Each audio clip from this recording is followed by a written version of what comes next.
In today's video, I'm going to teach you how to index in Confluence, a handy skill that makes navigating long documents a breeze.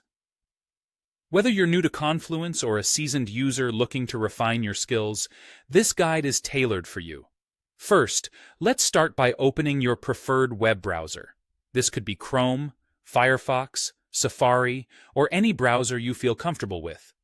Now, in the search bar, type in Confluence and hit Enter.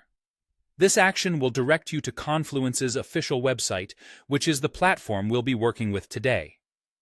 Once you've arrived at the Confluence website, the next step is to log into your account.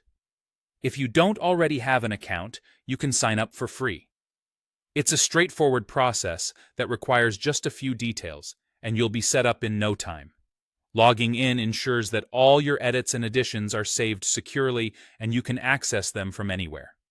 Now that you're logged in, navigate to the specific Confluence page where you'd like to add the index. Once you're there, look for the Edit icon, which is usually located at the top right or somewhere easily accessible.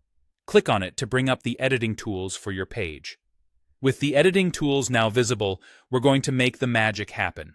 On your keyboard, type / followed by Table of Contents. This command brings up a menu where you can select Table of Contents. This feature is incredibly useful for documents that contain a lot of information because it automatically creates a coherent index based on the headings in your document. After selecting Table of Contents, you'll notice that it's ready to be inserted into your document. Click the Insert button to place it where you want the index to appear. It's a flexible tool, so don't worry. You can move it around if the initial placement isn't quite right. Finally, once you're satisfied with the placement and the look of your newly created index, it's time to publish your page. Look for the Publish button, usually located at the top right corner of the screen, and click it.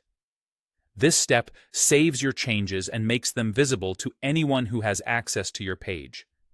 By doing this, you have successfully created an index or table of contents in your Confluence document.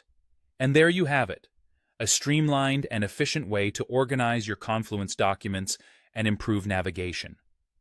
This index will not only enhance readability, but also make it much easier for your team to find specific sections of your documents quickly.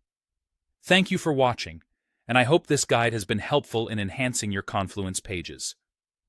If you have any questions or need further clarification, feel free to reach out. Happy documenting!